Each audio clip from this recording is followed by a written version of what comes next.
Hello everyone, welcome to online class of electrical machines 1 subject. Last class we have started with the 5th unit where we have seen what is a transformer, what is the operating principle of transformer, what is the construction of a transformer. So we have seen various parts of a transformer, if it is a small transformer and if it is a bigger transformer also we have seen various types of transformer, step up, step down, single phase, three phase, okay, and core type, shell type, all these we have seen. So what is a transformer? Transformer is a static piece of apparatus by means of which electrical power is transferred from one circuit to another circuit without changing the frequency, and we are using the transformer to increase or decrease the value of voltage at transmission and distribution points, okay. So what is a step up transformer? Which will if the voltage of the secondary winding is more than the voltage of the primary, then it is step up. What is step down? If the voltage of secondary is less than the voltage of the primary, then it is step down, okay. So we have seen in detail what is transformer, what exactly is operating principle, what is the construction, okay. These points we have covered. So operating principle of transformer is based on Faraday's law of electromagnetic induction, where we are giving the alternating voltage to the primary winding and EMF gets induced in the secondary winding. That is called as mutual induction. Let us see in today's class EMF equation of transformer, ideal transformer on no load, practical transformer on no load, ideal transformer on load, practical transformer on load, equivalent circuit, phasor diagrams, voltage regulation, losses and efficiency.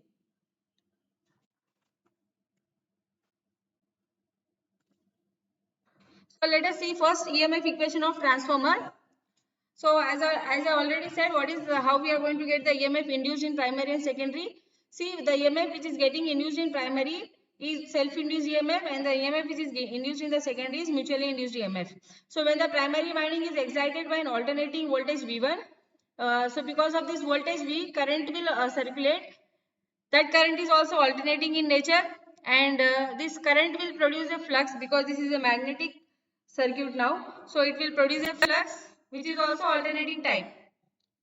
So whenever there is a change in the flux linking with the coil, EMF is induced. That is self-induced EMF. And the same EMF is linking with the second coil also. EMF is getting induced in the second coil. That is mutually induced EMF. So in the primary winding there are n1 number of turns, and EMF which is induced in the primary winding, that is self-induced EMF, is denoted as E1, and when EMF is getting induced in the secondary winding, then it is represented by E2. So let us derive the equations now for this EMFs E1 and E2. The primary winding is excited by purely sinusoidal alternating voltage. So flux produced is also sinusoidal in nature, having maximum value of flux as phi m. So in this diagram we can see here I am taking time or omega t on x-axis, flux on y-axis. So alternating cycle, this is one cycle, complete cycle, where we can see positive portion between 0 to pi, and from pi to 2 pi it is negative. And this is the maximum flux at pi by 2. Okay, pi by 2 time flux will be maximum. So various quantities which affect the magnitude of induced EMF are phi, that is flux. Phi m is the maximum value of flux Bm into A, and N1 is number of primary winding turns, N2 is the number of secondary winding turns, F is the frequency of supply voltage in hertz, Even is the RMS value of primary induced EMF, E2 is the RMS value of secondary induced EMF. So flux will increase from its zero value to maximum value phi m in 1/4 of second, that is in 1 by 4th second. Flux will move from 0 to phi m. See students, one cycle, that is time period, will be equal to 1 by frequency. That is from 0 to 2 pi it is 1 by f. From 0 to pi it is 1 by 2f. So, and from 0 to phi m the time is 1 by 4f. Okay. So what we are telling here is that flux will increase from 0 value to maximum value phi m, from 0 to maximum value phi m in 1 by 4 seconds, in 1/4 of the cycle. So average rate of change of flux is phi m by 1 by 4f, that is 4f phi m Webers per second or volts. So from Faraday's law of electromagnetic induction we can write average EMF per turn is equal to average rate of change of flux, that is average EMF per turn is equal to now 4f phi m volts. So if phi is varying sinusoidally, then RMS value of induced EMF is obtained by multiplying average value with form factor. We know that for an alternating quantity, form factor is 1.11 and the formula for form factor is RMS value by average value. Now from this we can write RMS value as 1.11 into average value. So whatever value we got here, it was average value. Now we want RMS value because even and into are the RMS value of primary and secondary induced EMFs. So now to get the RMS value, multiply the average value by 1.11. So RMS value of EMF per turn is 1.11 into 4 F IM, that is 4.44 F IM volts. So now RMS value of induced EMF in whole primary winding is induced EMF per turn into number of primary winding turns.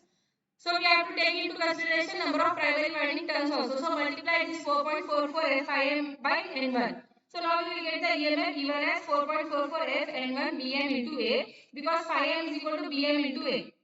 So similarly we will get E2 also, that is 4.44 F N2 BMA. So other things are constant but only E1, E2, N1, N2 are different here. So when we divide these two equations 1 and 2, we will get E1 by E2 is E2 by E1 by N1 equal to E2 by N2 equal to 4.44 F IM. So EMF per turn in both the primary and secondary windings is same. Now let us see voltage transformation ratio. So from these equations 1 and 2, we can write E2 by E1 is equal to N2 by N1, that is equal to some K constant we are writing. K is nothing but voltage transformation ratio. Now let us see what is current ratio. For an ideal transformer, there will be no losses. Okay, what is an ideal transformer? So we are assuming that for an ideal transformer, there are no losses. So product of primary voltage V1 and primary current I1 will be same as the product of secondary voltage V2 and secondary current I2. So V1 I1 is input volt ampere and V2 I2 is output volt ampere. Therefore, we can write input power is equal to output power. For an ideal transformer, input volt ampere is equal to output volt ampere, or we can say V1 I1 is V2 I2.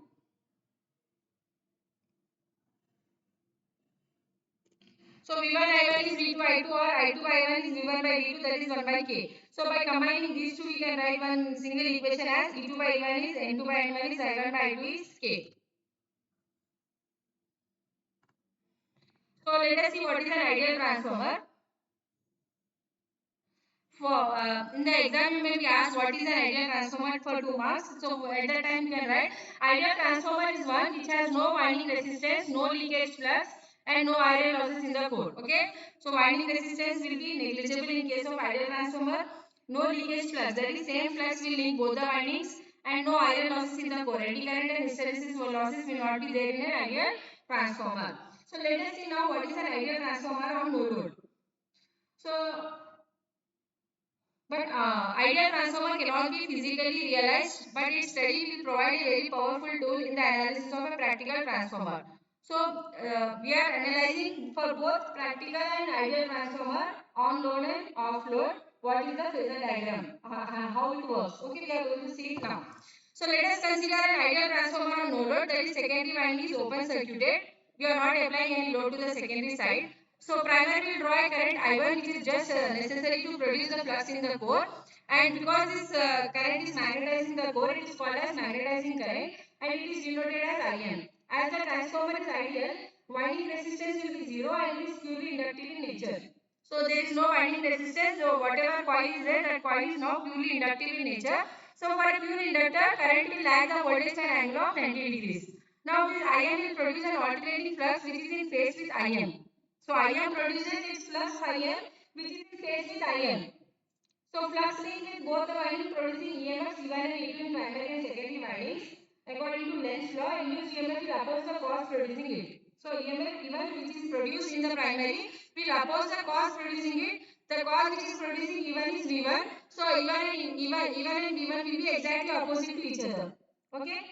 So E1 is in antiphase with V1 but equal in magnitude. So EMF E2 also will oppose V1 and it is in antiphase with V1 but E1 and E2 are in phase with each other.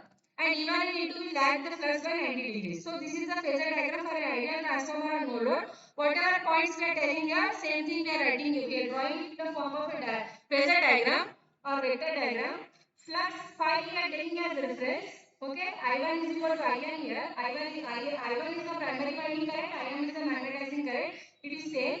So IN and flux phi both are in phase with each other, and this current is lagging voltage V1 by 90 degrees because this is an ideal transformer. So the coil is purely inductive in nature. So current will lag the voltage by an angle of 90 degrees for a pure inductive coil.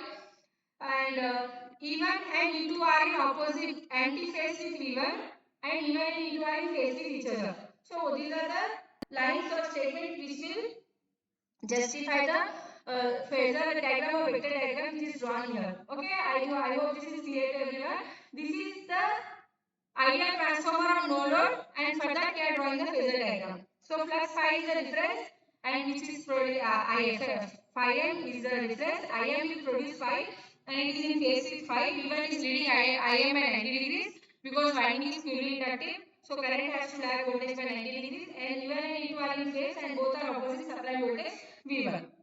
Now let us see next point, practical transformer on no load. So in practical transformer, iron core will cause hysteresis and eddy current losses because it is subjected to alternating flux. So while designing a transformer, efforts are made to keep the losses minimum by using a high grade silicon steel material to reduce the hysteresis loss, and to reduce the eddy current loss, laminations will be provided to the cores. So primary winding has certain resistance, so there will be a small primary copper loss present. So primary current under no load condition has to supply iron losses, that is hysteresis and eddy current losses, and small amount of copper losses are present. So this current is denoted by I0. So now no load input current I0 has two components. It is divided into two components, IM and IC.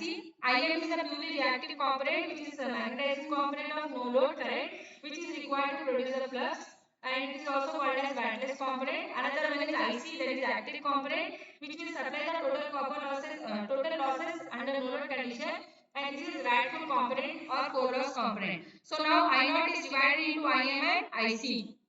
So I0 is vector addition of IM and IC. Earlier we can see that in the phasor diagram, I1 was in phase with IM, and both were on the same line as of phi. But now it is moved to, so I0 is not now equal to IM. I0 is vector addition of IM and IC because losses are also present for a practical transformer. So I0 is vector addition of magnetizing component and core loss component.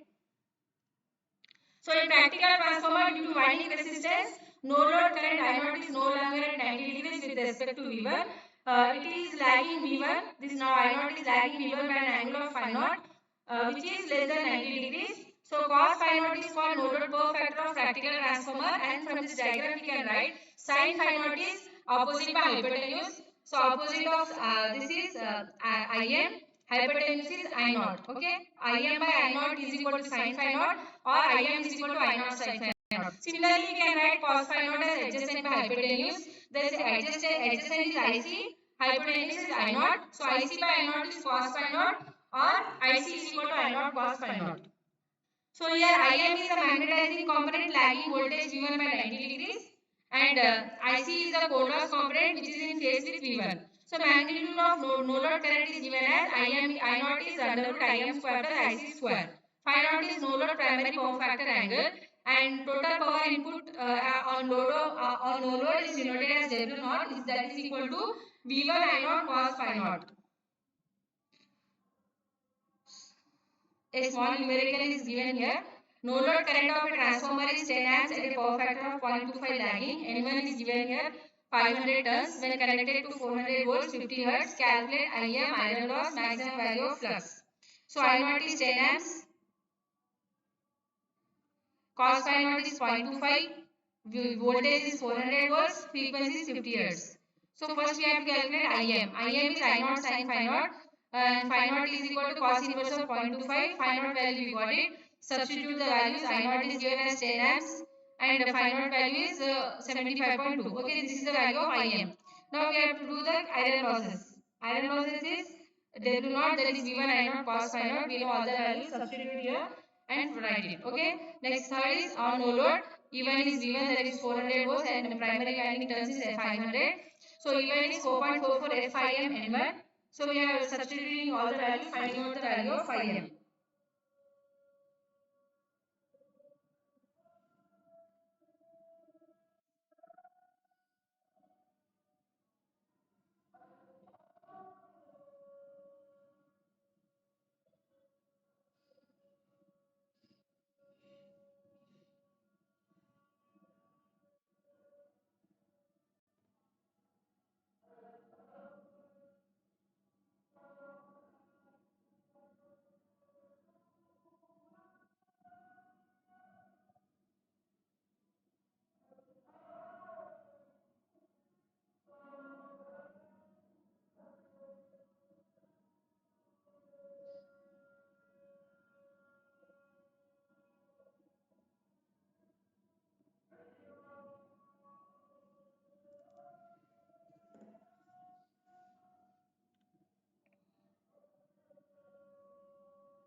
Let us see ideal transformer on load. So there are two diagrams here.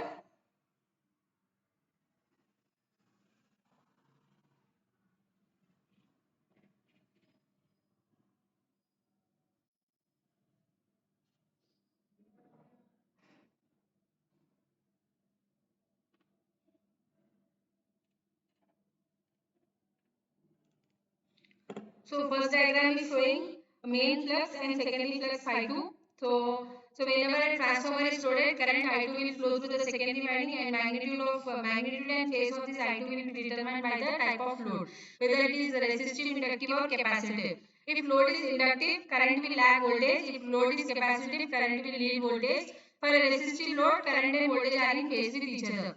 Now in the secondary side, there will exist a magnetomotive force N2I2, due to which secondary current will set up its own flux phi 2, and this flux opposes the main flux phi, which is produced in the core due to magnetizing component of no load current. So phi 2 is the secondary flux which is opposing main flux phi, and because of this N2I2, flux phi 2 is produced. Okay, and this phi 2 is opposing main flux phi. So this N2I2 is called as demagnetizing ampere turns. Flux phi 2 will momentarily reduce the main flux phi, which due to which primary induced EMF also will reduce. So vector difference V1 minus E1 increases, due to which primary will draw more current from the supply. So this additional current which is drawn by the primary to the load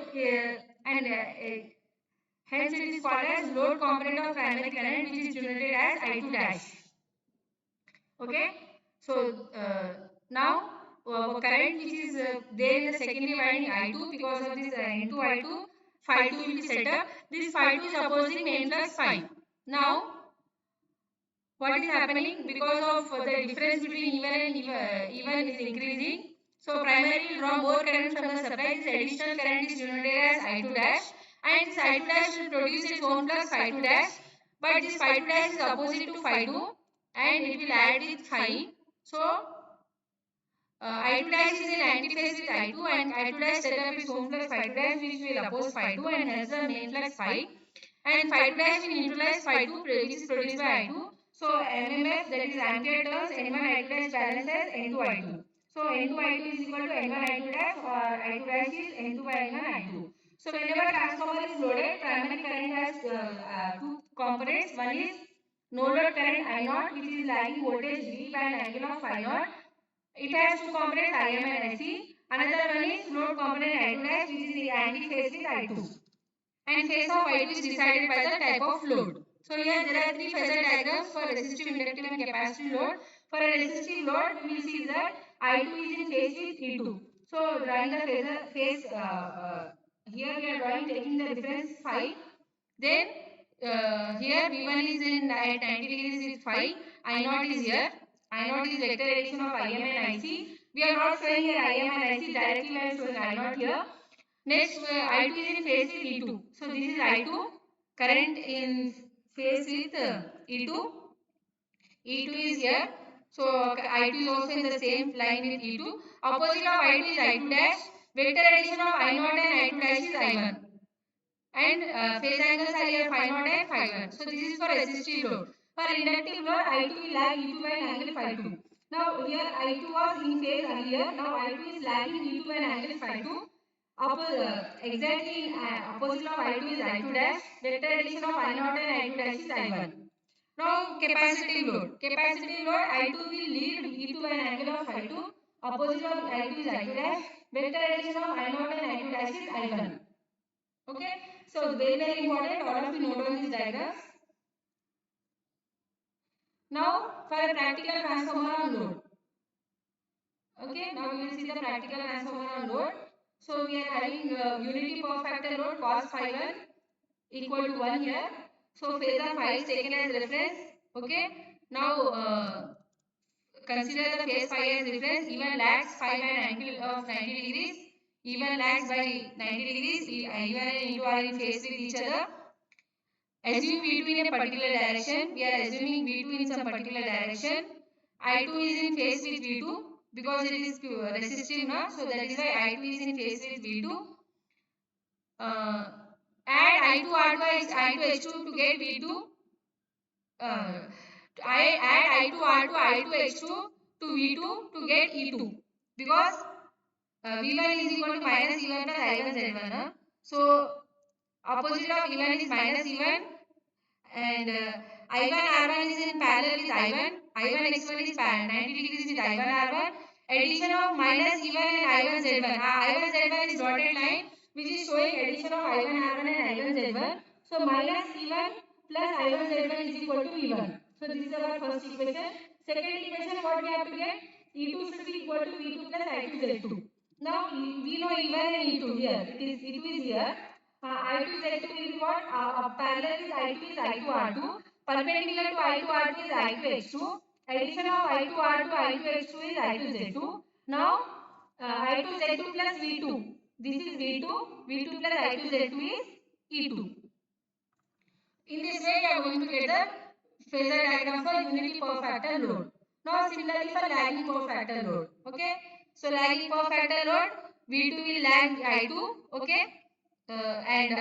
Parallelly, the I2 is above one will be same for all. Above one will be same. Only the below diagram will be different. This one. So, I2 is here. Earlier you can see I2 and V2 both. Everything was in same line. Now, I2 will lag V2. Okay, a parallel of I2 will be I2 R2. I2 X2 is perpendicular to I2 R2. I2 Z2 is addition of I2 R2 and I2 X R2. So addition of V2 and I2 Z2, that is V2 plus I2 Z2 is E2. Next for leading, we can write here. See here, I was here, V was here. Now it is opposite. V is here, I is here. So I is leading voltage. Okay, parallel is I2 is I2 R2. Perpendicular is I2 X2. Additional will be I2 Z2. So V2 plus I2 Z2 is E2. Okay, I hope this is clear to everyone. Now let us see the equivalent circuit of a transformer. So equivalent circuit of a machine means combination of fixed and variable resistances and reactances which will simulate the performance and working of the machine. So this is a no-load equivalent circuit diagram of a transformer. R0 is nothing but here resistance of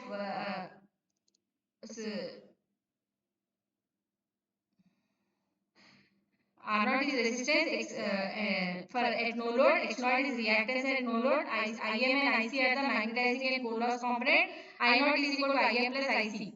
So for a transformer, no load primary current, I0 has two components, IM and IC. IM is I0 sin phi naught, that is magnetizing component, IC is I0 sin cos phi naught, active component. IM produces the flux and it is assumed to flow through reactance X0, which is called as no load reactance. IC is active component, which is representing core losses, and it is assumed to flow through the resistance R0. So circuit consisting of R0 and X0 is in parallel is called as exciting circuit, and from the equivalent circuit we can write the value of R0 as V1 by IC, X0 as V1 by IM. So this is the equivalent circuit of a transformer, where we are taking here V1 is the applied voltage, R1, X1 are the resistances and reactances, Z1 is the impedances at primary side. Then this is the no load circuit diagram. This is the primary winding terms, secondary terms, R2, X2, Z2, secondary terms, and this is the load and ZL, and V1 is the applied voltage, V2 is the voltage at the secondary side. So to make transformer calculation simpler, it is preferable to transfer voltage, current and impedance either to the primary side or to the secondary side. So first what we are doing? We are taking all the secondary terms to the primary side. So in doing so, voltage should be divided by K, resistance is divided by K square, current multiplied by K. Okay. So this is the exact equivalent circuit referred to primary, where we have shifted the parameters from secondary side to primary side and denoting them by R2 dash, X2 dash, Z2 dash, V2 dash, E2 dash, ZL dash. Okay. So in the next we are shifting the parameters from primary to secondary. So at that time they will become R1 dash, X1 dash, Z1 dash, and at that time resistances multiplied by K square, voltages multiplied by K, currents divided by K. So these are the exact equivalent circuit referred to primary and secondary. Now we will see approximate equivalent circuit referred to primary. So in this diagram what we are doing? Moving this no load circuit to the left side and adding the resistances and reactances. So it will become now R1E and X1E, R1 is equal to R1 plus R2 dash, X1 is equal to X1 plus X2 dash, and we are simplifying the circuit. We are making this as approximate equivalent circuit and writing the equations. So one numerical is there. Here we are given a single phase transformer has 500 turns on primary and 1000 turns on secondary. Voltage per turn in the primary winding is 0.2 volts. Calculate voltage induced in primary and secondary. Maximum value of flux density, kVA rating.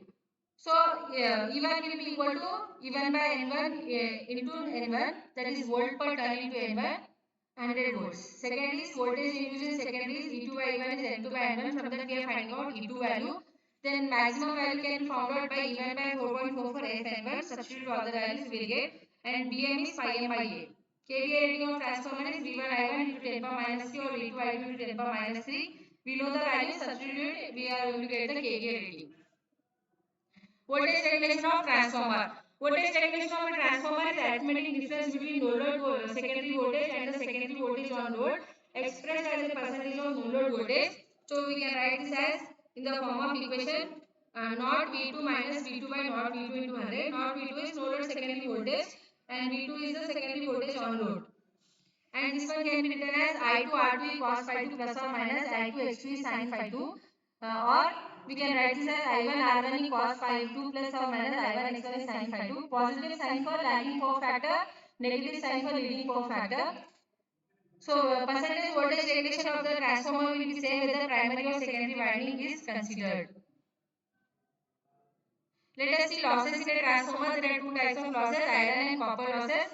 Iron losses the iron or copper losses, whatever it may be, they appear in the form of heat and they will produce an increase in temperature and drop in the efficiency. Let us see the iron or core losses denoted by Pi. These will consist of hysteresis and eddy current losses and they will occur in the transformer core due to the alternating flux and they can be determined by open circuit test. Hysteresis loss is given as KH Bm power 1.6 V watt per meter cube. Eddy current loss is Ke F square Bm square T square watts per meter cube. Iron loss will depend upon maximum flux density Bm and supply frequency F. So transformers are connected to constant frequency, constant supply voltage. Both F and Mbm are constant. Iron losses will be equal to eddy current loss plus hysteresis loss, and these losses are called as constant losses. Hysteresis loss can be minimized by using high-grade silicon steel material, and eddy current losses can be reduced by using core of thin laminations. Let us see copper losses. Copper losses will occur both in primary and secondary winding due to their ohmic resistance and they can be determined by short circuit test. So total copper losses will be I1 square R1 plus I2 square R2 or I1 square R1 or I2 square R2. Total losses will be iron plus copper losses or constant plus variable losses. So in a transformer, copper losses will account for about 90% of total losses. Efficiency of transformer. Efficiency of a transformer at a particular load and power factor is defined as output divided by input and they are measured in same units as the watts per kilowatt. So efficiency is output by input or output by output plus losses or input minus losses by input because input minus output is losses. Let us see the condition for maximum efficiency. Copper losses can be taken as I1 square R1 or I2 square R2E. Iron loss is equal to hysteresis plus eddy current loss. PH plus PE or WH plus WE, anything we can denote here. So let us consider primary side. Primary input is V1 I1 cos phi 1. Efficiency will be input minus losses by input. V1 I1 cos phi 1 minus losses by V1 I1 cos phi 1. Losses will be I1 square R1 minus PI. So differentiate this efficiency with respect to I1 and equal it to 0. We are going to get this as 0 minus R1 by V1 cos phi 1 plus Pi by V1 I1 square cos phi 1 equal to 0 or Pi is equal to I1 square R1, that is copper losses is equal to iron losses and the output current corresponding to this efficiency is root of Pi by R2E.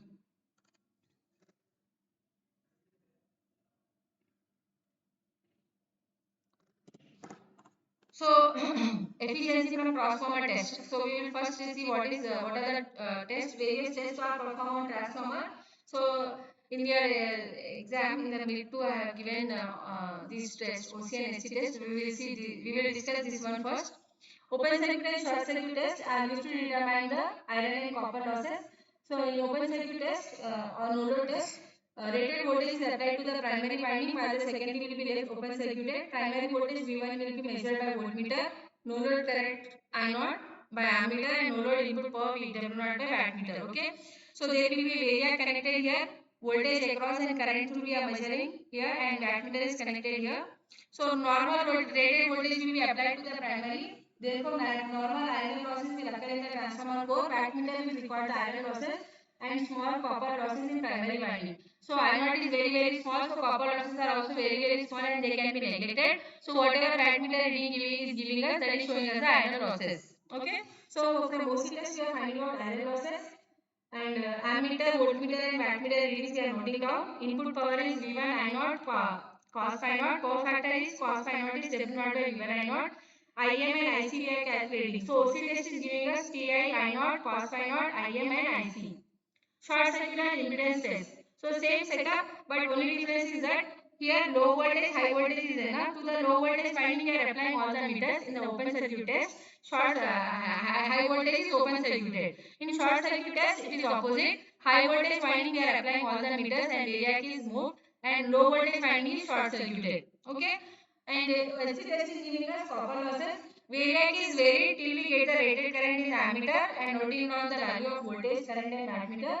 So iron losses are negligible here. So wattmeter reading is giving us iron losses value. So we are finding out from SC test full load copper loss R1E, X1E, cos phi IC and Z1E. So full load copper loss is wattmeter reading, applied voltage is VSC, primary current or ammeter, primary current or short circuit current is given by ammeter.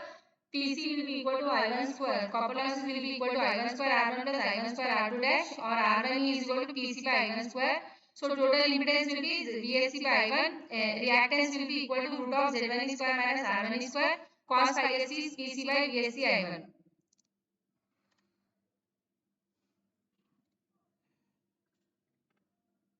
Thank you students for watching the video. I hope today's class is clear to everyone.